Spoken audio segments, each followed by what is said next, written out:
안녕하세요. 오늘은 냉동 사이클에 대해서 살펴보도록 하겠습니다. 다음은 이제 증기압축 냉동 사이클에 대해서 좀 살펴보겠습니다. 이제 기본적인 냉동 사이클이고, 압축기, 응축기, 팽창장치, 그다음에 이제 증발기를 통해서 이렇게 냉매 사이클이 진행이 되고요. 그런 과정에서 이제 냉매 pH 선도상에서 냉매 이제 상태가 이렇게 이제 변하는데, 어, 이 부분에 대해서 이제 살펴보면, 증발 과정은 A에서 B, C, A에서 B, C, 습증기 구역을 지나서 포화 증기 선을 지나서 증기에서도 좀 더 엔탈피가 더 올라가는 거죠. 온도가 더 올라가는 거죠. 그래서 이 부분이 이제 과열도라고 하는데, 어쨌든 증발 과정은 냉동기의 증발기에서 액냉매가 주 열경계에 있는 공기나 물질로부터 증발에 필요한 증발 잡내를 흡수해서 증발을 하는 그런 과정이죠. 그래서 이렇게 주위에서 뺏는 열 때문에 이제 냉각효과가 발휘가 되는데, 이 액체에서 기체로 증발하는 과정에서 냉매 온도 압력은 일정하게 이제 유지가 되고요. 온도는 이제 일정하게 유지가 되고, 아, 냉매로 흡수되는 열량은 냉매가 액체에서 기체로 상변하는 과정에 이제 필요한 증발 잡열이고요. 그래서 이 부분이 이제 큰 것이 냉동 능력이 크다는 것이고요. 이게 이제 저, 냉매 종류마다 증발 온도들이 좀 다르고 하기 때문에 증발 온도와 증발 압력들이 좀 다르거든요. 그래서 이제 보면 이제 냉매 종류에 따라서 증발 온도가 몇 도이냐에 따라서 그때 이제 증발 압력들이 또 달라져요. 그래서 증발 압력이 달라지면 또 증발 온도도 달라지는 거고요. 그래서 이런 관계가 있는데 보면 음, 음, R134A 우리가 흔히 이제 요즘 터보냉동기나 이런 데서 많이 쓰는 거죠. R123이나 134를 많이 쓰는데 뭐 보통 이제 123 쓰는 거는 트레인에서 많이 쓰고 있고요. 134 나머지 업체들은 대부분 다 134A를 많이 쓰고 있는데 0도씨일 때 약 2.9kg per 제곱센티미터 약 2.9kg 되는 거고요. 마이너스 15도일 때 1.7, 마이너스 30도일 때 0.9kg 정도 증발 압력들이 이렇게 되는 거죠. 그래서 보통 일반적으로 이제 10도를 넘지는 않는데 R410A, 407C 우리 시스템 에어컨 쓰는 거는 이 증발 압력 자체도 0도씨일 때는 8kg, 8.1kg 정도 되는 거죠. 15도 마이너스 15도일 때 이제 4.9kg 정도. 응축 압력 이게 이제 증발 압력이니까 응축 압력은 이거보다 훨씬 더 높겠죠. 어, 냉매가 이제 기체로 모두 변한 B 이후부터 이제 C까지의 구열은 과열도라고 이제 얘기를 하고요. 더, 증발된 냉매 기체를 조금 더 온도가 더 올라가게끔 과열시켜서 압축기에 이제 입구 쪽으로 들어가는데 이 부분은 뒤에 조금 다시 설명드리고요. 압축 과정이 이제 C에서 D예요. C에서 D 압축하는 압축 과정인데 압축기에 흡입된 저압의 냉매 증기를 고온고압의 증기로 압축하는 거죠. 압축을 하면 체적이 줄어들면서 당연히 온도나 압력이 이제 올라가는 그런 과정이고요. 등의 엔트로피 선을 따라서 이제 응축 압력이 도달하게 되는데 응축 압력까지 이제 올리는 거죠. 도달하는 게 아니라 거기까지 압축을 시키는 거고요.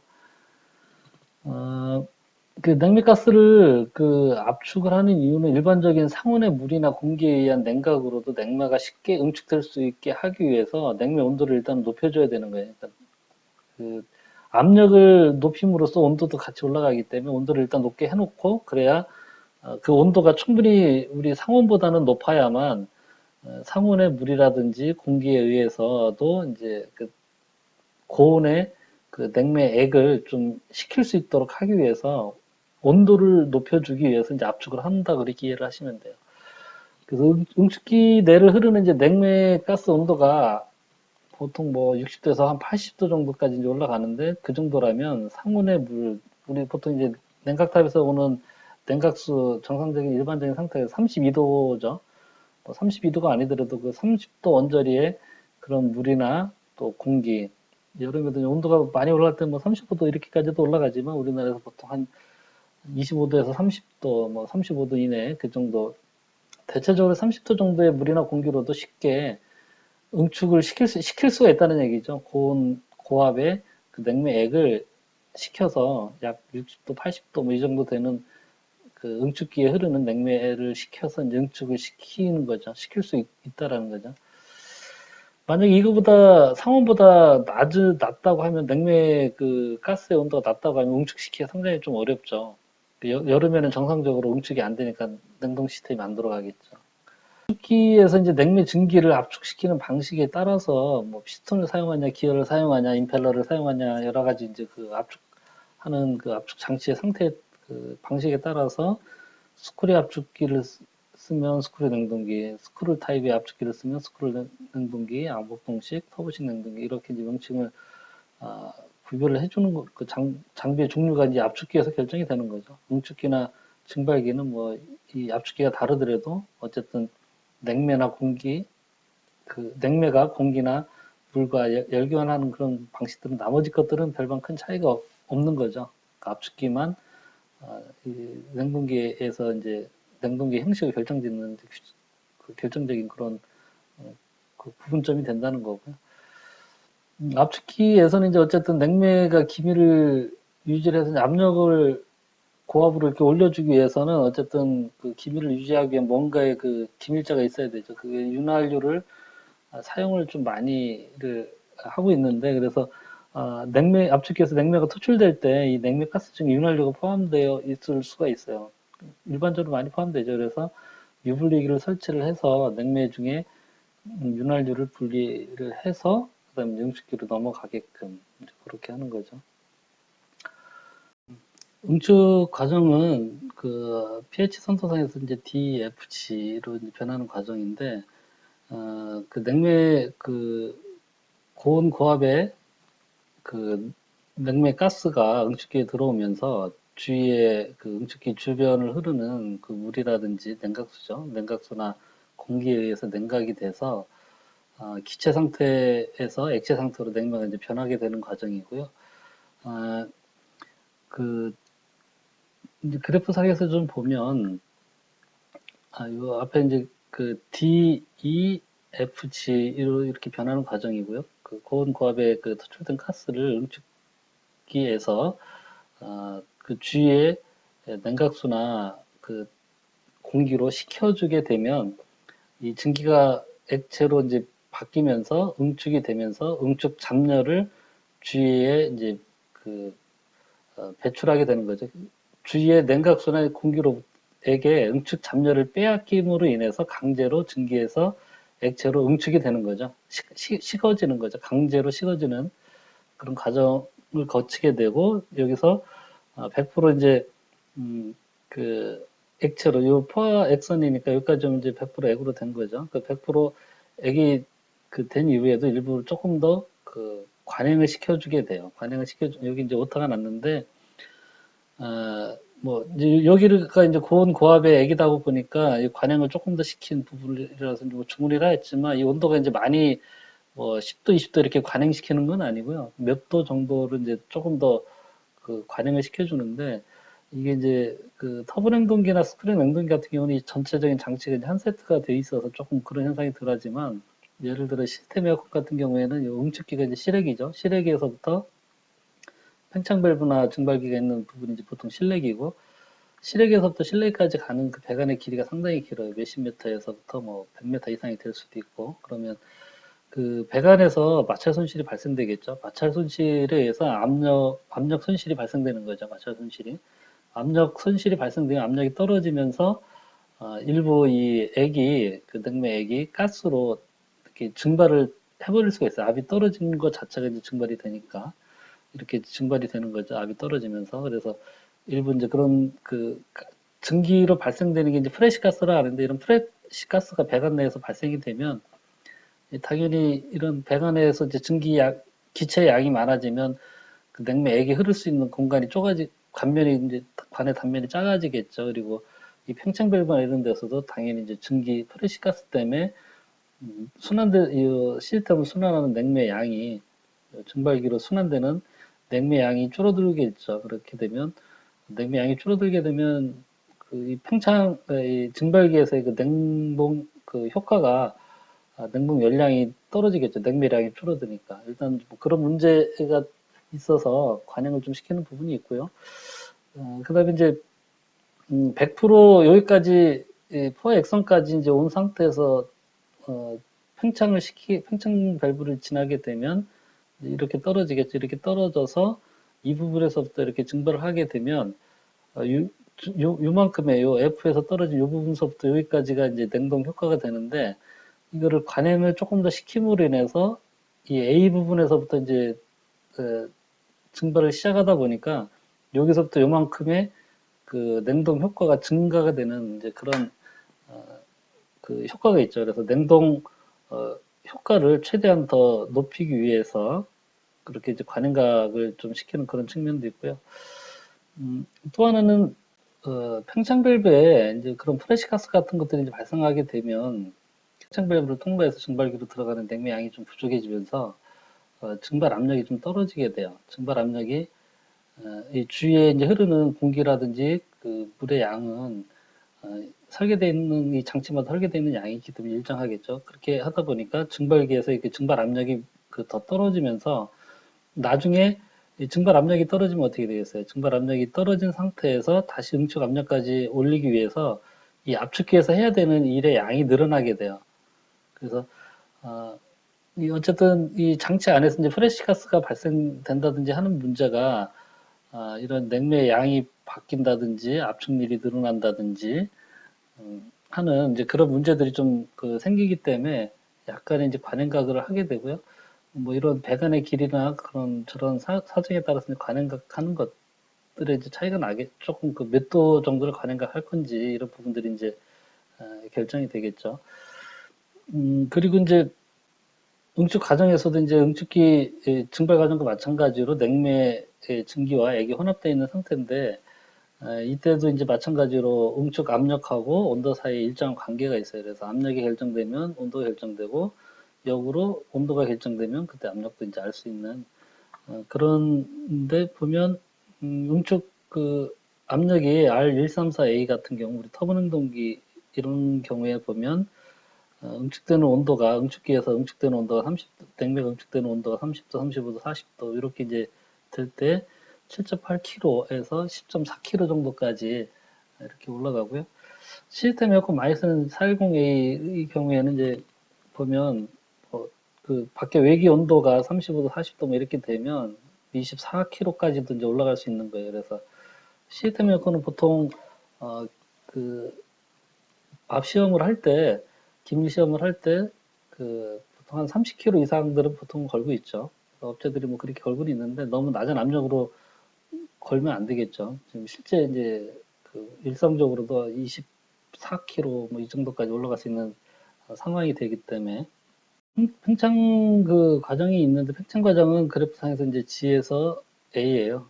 팽창 과정은 고압의 액냉매가 팽창 장치, 팽창 밸브라든지 오리피스라든지 이런 것들을 통과하면서 저압의 스퍼 증기로 상태가 이제 변하게 되는 과정인데 응축기에서 응축된 액냉매를 증발기에서 쉽게 증발을 할 수 있도록 하기 위해서 압력을 낮춰주면 쉽게 증발이 되잖아요. 낮은 압력에서 쉽게 이제 증발이 될 수 있기 때문에 증발하는 과정에 주위에 냉각수나 공기로부터 이제 잡열을 흡수하도록 해서 냉동 효과를 발휘하게 하는 거고요. 이렇게 이제 A에서부터 C까지 가는 이 과정이 증발 과정이고 이 부분이 이제 냉동 효과고 여기서 이제 냉매도 약간 과열을 해줘야 되는데 과열을 해주는 이유는 이 증발기에서 뭐 어떤 부하의 변동이라든지 이 밸브가 팽창 밸브나 이런 것들이 제어되는 과정에 일부 100% 기화된 냉매 증기가 이제 압축기로 들어가야 되는데 일부 그렇지 못한 상태에서 습압축이 일어나는 경우 이제 냉매액이 압축기에 들어가게 되면 이제 액압축에 의한 컴프레셔 압축기가 손상되는 그런 문제가 있어서 100% 냉매를 기체 상태로 바꿔주기 위해서 과열을 시키게 돼요. 그래서 예전에 이제 보면 요 증발기 출구의 그 냉매 기체와 응축기 출구에서 이제 팽창 밸브 들어가기 직전에 이 냉매액 요 부분을 서로 이렇게 끌어와서 이제 이렇게 이중간 형태의 그 열광기를 썼었어요. 그래서 이, 어, 온도가 낮아진 증발했으니까 온도가 낮아졌죠. 낮은 온도의 그 냉매액을 가지고 냉매 기체를 가지고 그 고열의 그 냉매액을 식혀주는 거죠. 더 식혀서 이제 이만큼 관행을 시키는 거고 거꾸로 이제 이쪽에 남아있던 일부 그 냉매액들은 고온의 이 냉매액으로부터 이제 열을 받아서 뜨거워지니까 기차가 돼서 쉽게 이제 더 팽창을 해서 상변을 해서 기차가 돼서 100% 기체가 압축기로 들어가게끔 하는 이런 이 부분이 이제 과열도고요. 이만큼 이제 관행도고요. 그리고 이제 이 팽창 밸브는 저렇게 압력을 떨어뜨려서 증발하기 쉽게 만드는 그런 그 감압 작용과 함께 증발기로 유입되는 냉매 양을 조절을 하기도 해요. 이, 이 증발기에 들어오는 이 냉매 순환량 자체가 순환량 자체에 의해서 이 냉동 열량이 이제 결정이 되게 되죠. 그래서 여기 순환되는 증발기에 순환하는 냉매 양을 줄이고 늘리고 하게 되면 당연히 이제 요 냉동 효과가 달라지기 때문에 냉매의 양을 조절해주는 그런 2차적인 이제 기능도 갖고 있다고 보시면 됩니다. 이제 다음에 증기압축식 그 냉동기의 종류를 좀 살펴보면은요, 그 증기압축식 냉동기는 이 압축기의 방식이 용접식이냐 원심식이냐로 이제 크게 구별이 되고요. 용접식은 압축실의 그 내부의 체적을 점점 줄이는 거예요. 피스톤으로 이렇게 압축을 시키듯이 이렇게 이제 왕폭통식 압축기인 경우에 이제 피스톤으로 압축을 시켜서 체적을 줄여서 하고 스크류나 스크롤도 마찬가지예요. 처음에 이제 흡입되는 부분보다 그 토출돼서 나가는 부분 쪽에 가서는 이 스크류 나사의 틈새라든지 스크롤, 이 나선의 나선 사이의 그 간격들을 점점 더 좁혀가는 거죠. 그래서 이쪽 흡입축보다는 터출측에서의 이 서로 이제 이 스크롤이나 그 스크류 나사의 사이의 간격들을 점점 좁혀가는 거죠. 예를 들자면 여기서 이 빨간 외부 스크롤과 내부 스크롤의 이 틈새가 여기서는 이제 이만큼 됐었는데 이 부분이 돌아가면서 나중에 가서는 이렇게 면적이 줄어드는 거죠. 그래서 용적식이라고 하고요. 최적을 변화시켜서 용량을 이제 결정하게끔 하는, 그 다음에 원심식은 임펠러를 고속으로 이제 회전시켜서 우리 펌프랑 똑같죠. 펌프나 송풍기처럼 임펠러에서 발생되는 원심력을 이용해서 냉매가스 압력을 상승시키는 이제 그런 방식이고, 그래서 회전수가 굉장히 높고요. 이런 왕복동식이나 스크롤 이런 타입 용적식에 비해서는 굉장히 좀 회전수가 높아야 됩니다. 압축기의 이제 동력으로 대부분 전동기를 이용해서 이제 이런 것들을 가동시키고 있는데 일부 이제 다른 엔진이라든지 이런 걸 이용해서 하는 경우도 있고요. 이 압축기마다 압축기의 그 특성에 따라서 그 발생할 수 있는 냉매의 압을 올릴 수 있는 그 성능이라든지 그 압축비 이런 것들이 좀 다르고 또 보낼 수 있는 그 냉매 양들 이런 게 좀 다르겠죠. 이 돌아가는 속도나 이 최적이나 뭐 이런 부분들에 의해서 냉매량도 달라지고 하기 때문에 냉동기의 용량이 거의 이걸로 결정이 먼저 된다고 보시면 돼요. 그래서 대체적으로 소형 그 냉동기에서는 이제 왕복동식 이 왕복동식이 이제 제일 작겠죠. 이 피스톤 요거밖에 안 되니까. 그 다음에 이제 스크롤식, 그 다음에 스크류식, 터보식으로 이제 용량 범위가 그렇게 돼요. 그래서 보통 범위 이제 이렇게 되는 거죠. 왕복동식은 커봤자 뭐 200RT 미만, 200RT까지도 가기는 좀 힘든 것 같아요. 제가 뭐 현역에서는 몇십 RT 단위에서 이제 보통 많이 쓰고 있는 것 같고요. 스크류 같은 경우는 이제 한 300RT 정도까지는 나오죠. 그다음에 이제 스크롤 같은 경우도 뭐 100RT까지 이렇게 나오진 않고요. 보통 공랭식 같은 경우에는 그 보통 뭐 한 50RT 정도, 커봤자 50RT 정도 내외에서 많이 사용하고 있죠. 그, 뭐 스크롤이나 이런 것들은 이제 왕복동식 냉동기 이런 것들은 조그맣게 이렇게 세트화돼서 나오기 때문에 용량이 커지게 되면 이제 그것들을 대수 조그만 것들을 몇 대를 더 조합을 하느냐에 따라서 이제 용량들을 그렇게 맞춰가지고 가고 있고요. 예를 들어서 이제 우리 그 지열 히트 펌프 같은 경우도 대부분 다 이제 스크롤 거의 뭐 스크류도 일부 나오는 업체가 있긴 한데 뭐 거의 그 뭐 99%가 이제 스크롤 냉동기라고 봐야죠.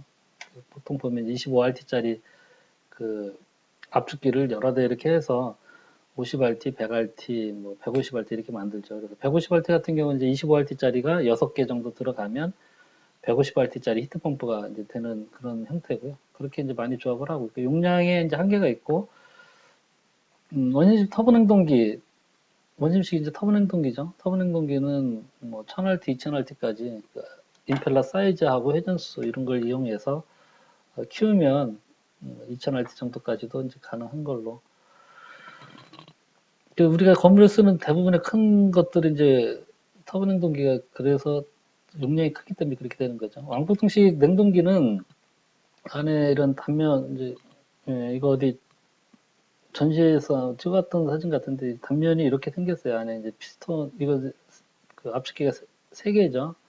그 피스톤이 세 개가 있는 실린더가 세 개가 있는 그런 왕복통식 압축기고요. 이것들도 요거 사이즈 자체를 좀 크게 하면 이렇게도 이제 되죠.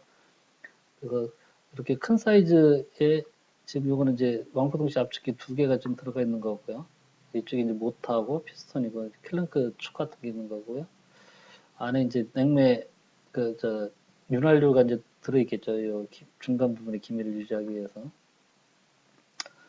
압축비가 이제 상당히 좋기 때문에 그 압축기가 이제 높고 간단한 구조여서 우리가 쓰는 소용량 냉동기, 집에 있는 냉장고라든지 이런 소용량의 냉동기나 냉각 장치에서는 많이 사용하고 있어요. 그 사이즈가 작고 이걸 세트화시키면 이제 가격도 저렴하고 이런 식으로 이제 세트화시켜서 우리 가정용 냉장고에 들어가는 형태는 보통 이렇게 이제 세트화된 이런 장치로 이제 많이 되죠. 근데 어쨌든 용량을 좀 크게 가져가는 게 조금 한계가 있어서 뭐 그런 부분에서 이제 특화돼서 좀 사용하고 있는 거고 또 이게 이제 그 작동할 때 소음이나 진동이 좀 큰 편이어서 용량을 좀 너무 많이 크게 가져가면 이제 또 그런 문제가 진동이라든지 소음 이런 문제가 있고요. 그다음에 이제 그 밸브나 피스톤 링 같이 오일 같은 경우 이런 거 같이 이제 유지보수 해야 되는 부분들이 좀 많아서 타 형식에 비해서 이제 그런 부분들이 조금 좀 불리한 측면이고 그래서 어쨌든 소용량인 경우에만 이렇게 세트화돼서 하고 많이 적용이 되고 있는 상태고요. 스크류 냉동기는 스크류 로터의 회전에 따라서 이제 압축 공간이 점점 줄어들면서 냉매를 압축하는 방식으로 하는데 이런 거죠. 이렇게 그 압축기 안에 보면 나사가 이제 뭐 두 개나 세 개 이렇게 이제 세트화돼서 들어가요. 뭐 두 개가 들어가 맞물릴 수도 있고 옆에 뭐 하나가 더 들어가서 이제 세 개가 맞물릴 수도 있고요. 이런 나사가 돌아가면서 그 냉매를 한쪽에서는 이제 이렇게 넓게 들어와서 점점 나사가 엮이고 돌아갈 때 이제 그 최적 그 냉매가 통과하는 그 최적 단면이 좀 줄어들면서 압축이 되는 그런 형태고요. 뭐 이렇게 이거는 이제 스크류 압축기 두 대를 조합해서 만든 거죠. 이건 이제 순행식이고 그 공냉식으로 우리가 보통 에어컨이나 이런 데서 이런 칠러를 많이 보죠. 그 냉동 냉장실 같은 경우나 큰 대형 이런 데서는 이렇게 밑에 스크류 그 압축기를 두고 위에 그 응축기를 부어서 공냉식으로 만드는 이것도 이제 나사가 맞물려 돌아가기 때문에 소음과 진동이 조금 있긴 한데 이제 압축 그 위에 봤던 이제 왕복통식보다는 이제 조금 덜하고 그다음에 그 용접식이다 보니까 약간의 이제 그 압력을 높일 수 있는 부분들이 있어서 저온이나 상온용으로 보통 냉동 냉장고 쪽에 많이 쓰고요. 그다음에 우리 건물 쪽에서는 그 빙축연료 온도를 좀 많이 영하로 떨어뜨려서 그 써야 되는 이제 빙축연료이나든지 아니면 그 아이스링크장 같이 이렇게 아예 얼음을 만들어야 되는 그런 경우에는 이제 터보 냉동기로서는 그런 부분들을 좀 대응하기 어려워서 스크류 냉동기로 하는 경우가 많고요. 뭐 요즘 이제 빙축열 같은 경우는 워낙 용량이 크기 때문에 스크류로 대응하기 어려워서 터보 냉동기 이제 빙축열용 터보 냉동기를 따로 만들어서 이렇게 두는 경우도 보통 그렇게 많이 하죠. 음,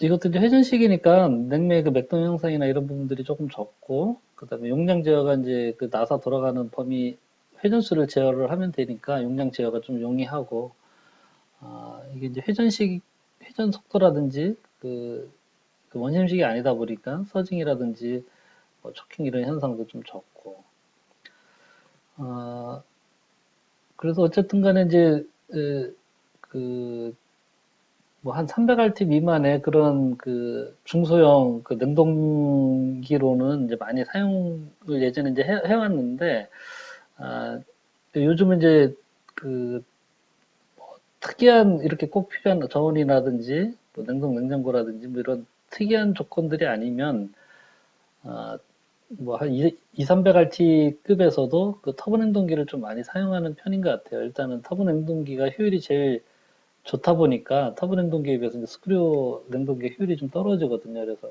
효율이 좀 안 좋다 보니까 너무 큰 용량까지 억지로 이제 스크류 냉동기로 만들지는 않고요. 한 100RT에서 200RT 내외 정도쯤 되는 중소형 냉동기에서는 많이 사용하고 있고요. 또 이렇게 공냉식으로 쉽게 구성할 수 있는 그런 장점 때문에 그런 거죠. 이제 터보 냉동기도 뭐 이렇게 만들려면 만들 수 있겠지만 터보 냉동기는 거의 뭐 그 순행식이죠. 냉수와 그 냉각수를 이용한 그런 형태라서 뭐 이런 나름대로의 그 장단점들이 있습니다. 스크롤 냉동기는 우리 시스템 에어컨이죠. 에어컨 안에 보면 이렇게 이제 그 압축기가 들어가 있는 거 많이 보셨죠. 그래서 밑에가 이제 그 모터 부분이고 위에가 스크롤이 있는데 스크롤이 이런 식이죠. 돌아가면서 점점 돌아갈 때마다 그 냉매가 그 통과할 수 있는 양이 나선이 점점 더 줄어드는 거예요. 그래서 이렇게 들어올 때는 넓은 면적의 냉매가 들어와서 점점 맞물려 돌아가면서 줄어들면서 이쪽에서 이제 나올 때는 굉장히 압력이 높아져서 이제 나오게 되는 그런 형태로 되어 있고요. 나사 이런 식으로 생겼고, 음,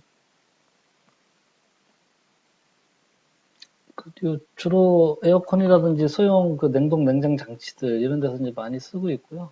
워낙 이게 세트화돼서 간단하게 이렇게 만들 수 있는 그런 부분 때문에 비용도 상당히 좀 저렴하고요. 그다음에 요즘은 이제 예전에 안 그랬지만 요즘은 대부분 시스템 에어컨이 이제 활성화되면서 회전수 제어해서 용량 제어를 그 하고 있죠.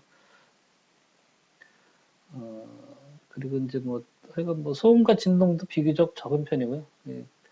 돌아가는 이 부분들에서 이제 그 진동이라든지 소음 이런 부분들이 좀 적은 편이라서 에어컨에서 많이 쓰고 있고요.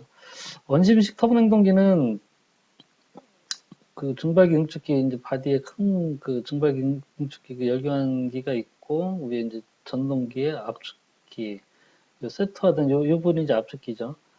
요 안에 이제 임펠러 있고 허입 쪽에 들어오는 용량 제어하는 그 인내페인 단판업 이런 게 돼서 이제 압축기, 증발기, 응축기 있는 이런 형태고요. 중간에 이제 팽창 밸브가 있겠죠. 임펠러가 고속 회전한 그 원심력으로 냉매 가스를 압축하는 이제 방식이고요. 나머지 내용들은 뭐 쭉 읽어보시면 될 것 같아요. 어, 그 기계적으로 그 임펠러가 케이싱하고 맞물려서 돌아가거나 긁히거나 하는 이런 부분들이 없어서 고속 회전이 가능하고 임펠러 크기라든지 회전수 뭐 이런 거에 따라서 용량도 대용량도 이제 가능한 거죠. 그 아까 2000Rt까지 가능하다 했고 다른 형식에 비해서 이 압축 그 용량을 이제 키워 나갈 때 이 압축기가 그래서 같은 용량일 때는 설치 면적이나 이런 부분들도 좀 적어지고 용량이 커지면 가격도 오히려 좀 저렴해지는 그런 현상이 있어서 소용량일 때는 오히려 이제 좀 불리하지만 대용량에서는 중대용량에서는 터보 냉동기가 그 제작 비용도 유리하고 사이즈도 작아지고 그 다음에 효율도 좋고, 그래서 중대형 범위에서는 이제 대부분 터보냉동기를 쓰고 있고요. 예전에는 이제 서징 때문에 그 부하가 적은 경우에는 그 서징이 발생되는 그 문제 때문에 좀 문제가 많이 되고 그랬는데 요즘 이제 인버터가 적용이 이제 보편화됐고 또 냉매 제어 기술들이 좀 발전을 해서 그 부분 부하에 운전할 수 있는 범위가 상당히 좀 많이 넓어졌어요. 그래서 예전에 이 부분이 조금 많이 서징이 단점이긴 했는데 요즘은 이 부분이 이제 많이 거의 뭐 해결이 이제 큰 문제 없이 그렇게 되고 있는 상태고요. 임펠러가 고속으로 회전을 하다 보니까 소음 진동이 다른 장비들에 비해서는 좀 큰 편이죠. 용량 자체도 워낙 크기 때문에 큰 경우가 많아서 그래서 이제 방진이나 이런 것들 잘해줘야 되고 용량이 뭐 한 800RT, 1000RT 이렇게 되게 되면 기계실에서의 그 소음이 벽체나 기둥 뭐 이런 구조체 또 배관을 잡고 있는 배관 가대 이런 걸 통해서 우회층이나 주변 실로 전달되는 경우가 많아서 용량이 커지게 되면 소음이 워낙 크기 때문에 또 고주파의 그 고음의 소리가 나거든요. 잉 하는 이런 좀 귀에 거슬리는 소리가 많이 나서 별도 이제 그 기계실에 냉동기가 설치된 기계실에 흠이라든지 차음, 그다음에 배관이나 이런 부분의 방음 방진 이런 것들을 좀 잘 해주셔야 되고요. 뭐 기본적인 형태가 이제 뭐 이렇게 돼 있습니다. 이제 아까 그런 냉매 사이클에서 이제 응축기 거친 어, 응축기 거친 그 냉매가 증발기로 들어가고 증발기에서 증발된 냉매 기체가 그 압축기에 들어가서 다시 이제 압이 높아져서 응축기로 오고 요거는 2단이다 보니까 이제 이코노마이저하고 임펠러가 이제 뭐 1단, 2단, 3단까지도 있죠. 건수가 저렇게 되고